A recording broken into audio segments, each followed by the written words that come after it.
Hello दोस्तों, आप सबका स्वागत है हमारे इस यूट्यूब चैनल पर। और आज हम आप सबके लिए लेकर आए हैं प्रॉफिट एंड लॉस के जो एसएससी में पीछे पूछे गए क्वेश्चंस हैं प्रीवियस ईयर के, उनको लेकर आए हैं। आज हम उनको डिस्कस करेंगे और इसके साथ ही साथ जो परसेंटेज की हमारी बेसिक से क्लासेस चल रही हैं वो भी चलती रहेंगी, जो आपकी आज शाम को कल सुबह मिल जाएगी आपको अगली वीडियो। तो आज हमारा पहला क्वेश्चन देखते हैं हम, जो इंग्लिश और हिंदी में दोनों में है। यदि किसी वस्तु के विक्रय मूल्य पर परिकलन करने पर लाभ की परसेंटेज 20 हो तो क्रय मूल्य पर हमें ये बताना है कि क्रय मूल्य पर जो लाभ परसेंटेज है, प्रॉफिट परसेंटेज, वो कितना होगा। तो आप देखिएगा, इसने बताया है कि प्रॉफिट है वो 20% ऑफ द सेलिंग प्राइस है। 20% मीन्स 1/5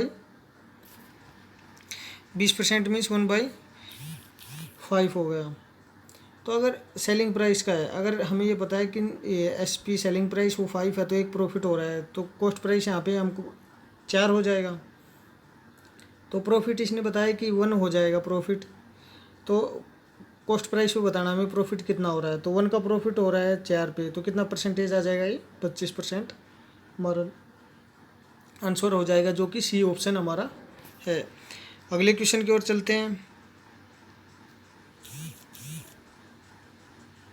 देखिएगा, ये भी एसएससी में 2013 में पूछा हुआ है।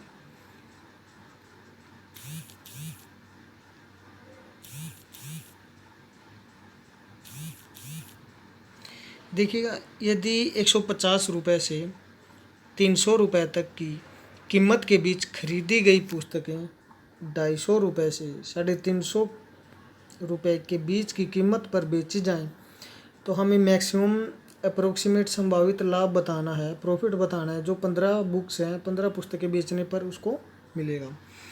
तो आप ये देखिएगा, उसको मैक्सिमम प्रॉफिट तभी मिलेगा जब वो मिनिमम प्राइस भी कोई खरीद कर लाता है कोई बुक, और मैक्सिमम प्राइस में 350 पर बेचेगा, मिनिमम 150 पर खरीद के लाए।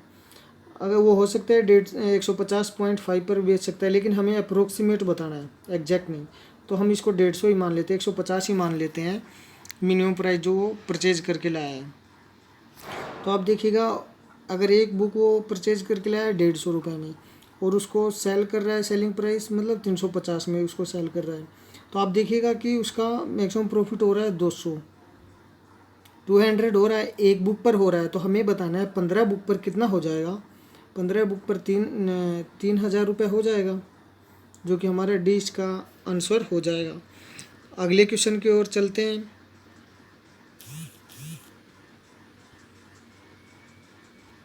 देखिएगा, अगले क्वेश्चन को हम 2 तरीके से कर सकते हैं। ये आजकल बहुत पूछा जाता है इस टाइप का क्वेश्चन।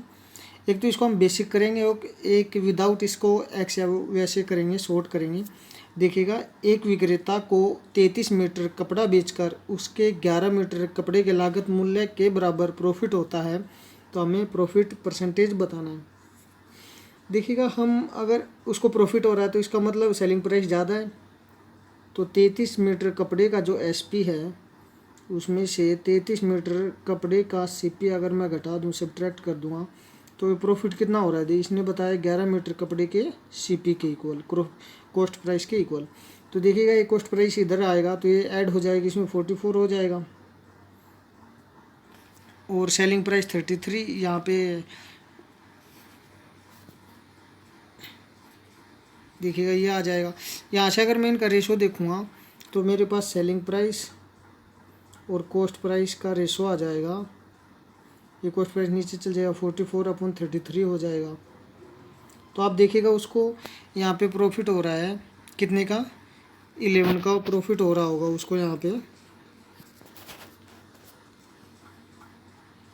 देखिए, कॉस्ट प्राइस 33 है और सेलिंग प्राइस 44 है, तो प्रॉफिट हो रहा है उसको 11 का। कितने पर, कॉस्ट प्राइस पर 33 पर, 1/3 मीन्स 33 है, 1/3% का उसको प्रॉफिट हो जाएगा इस पर, जो कि हमारा ए ऑप्शन इसका आंसर हो जाएगा।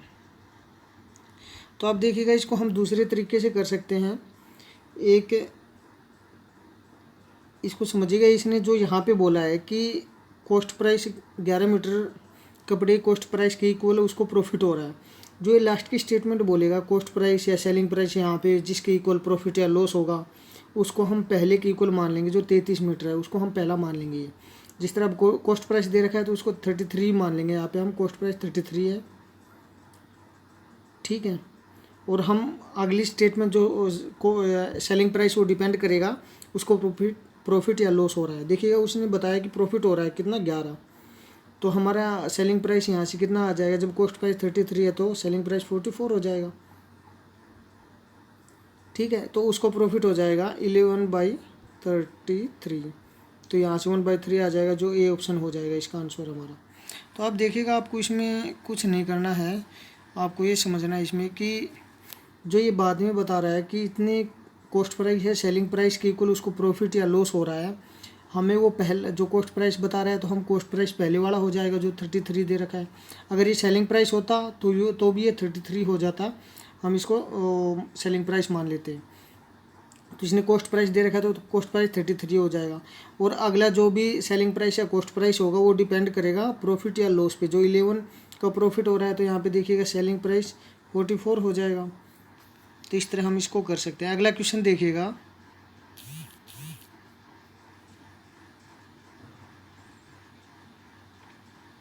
ये भी अच्छा क्वेश्चन है। एक प्रकाशक ने एक पुस्तक की 2000 कॉपियां हैं वो 70,000 रुपये की लागत पर छापी।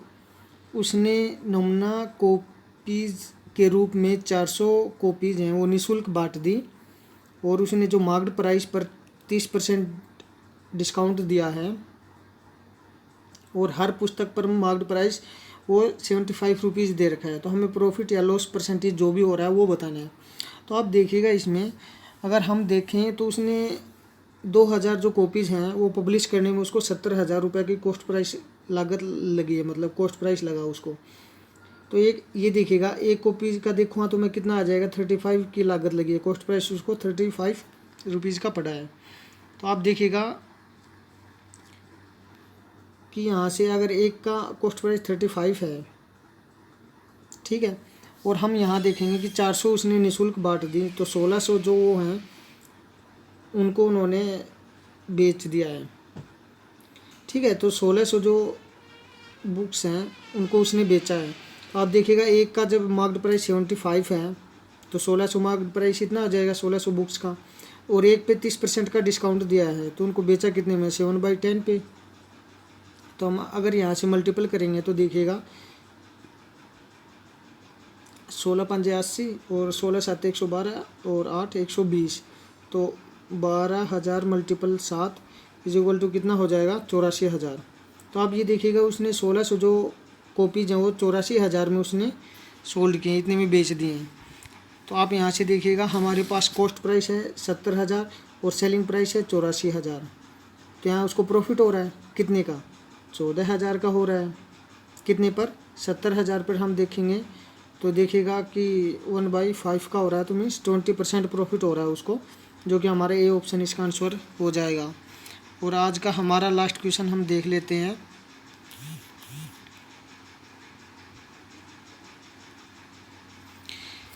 एक व्यक्ति ने कुछ चावल 650 रुपये प्रति क्विंटल की दर पर खरीदा, उसमें से 20% चावल नष्ट हो गया।